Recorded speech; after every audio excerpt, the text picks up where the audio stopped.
રામ રામ ખેડૂત મિત્રો।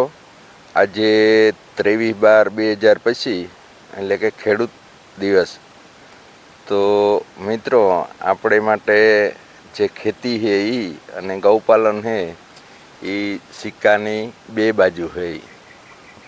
જો આપણે આ 45-46 દી જે જવારની થયા તો એ ગાભે પોટે આવે ગઈ અને એણે જારી આ સણા છે બે હારીને જ વાવેલ છે।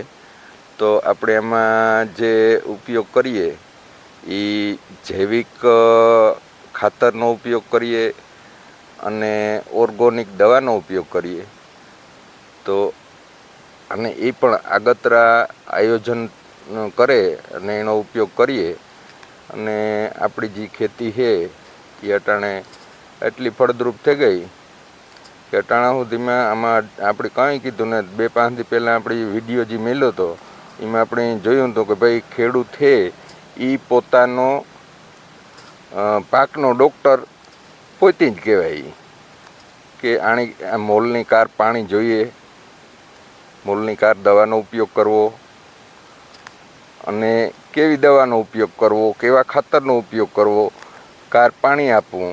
તો આ જે છે એ સ્થળ માથે ખુદ ખેડૂત પોતે જ નક્કી કરે શકે અને ગૌપાલન છે એમાંય પણ ખુદ જે એના પશુના લક્ષણ છે એ જોવે અને એની ખુદ છે એ જાડી મોટી જે કંઈ તકલીફ હોય તો એની સાર સંભાળ માટેની તૈયારી છે એ અગાઉથી જ કરે। અટાણે જો આ ઘણા લંપીના રોગ છે, ખરવા મોવાના રોગ છે, આ તે તો અગાઉથી જ આપણે જાગૃતતા જેમ એની તંદુરસ્તી માટે રાખવા જોઈએ, આપણી તંદુરસ્તી માટે જેમ રાખીએ એ મોલની પણ આગતરા આયોજનના ભાગરૂપે આપણે જો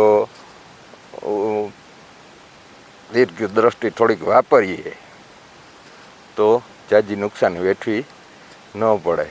અને અવાર તો જો આ ભગવાનની છેલ્લે વરસાદનો ધ્રવ કરાવ્યો, આ મારો ધ્રોકડીઓ ડીમાં જે જો ભર્યો ઉનાળું પિયતય પણ તે ગઈ છે આ વરસાદની હિસાબ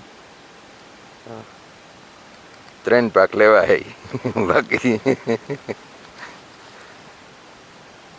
2 પાક યાર સુમાં હું 2 લેવા હતા 3 લેવા હે।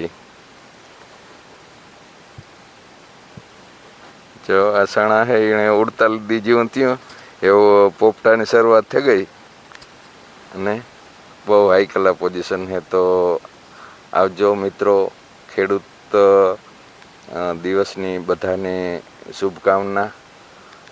જય ગૌ માતા, જય ગોપાલ।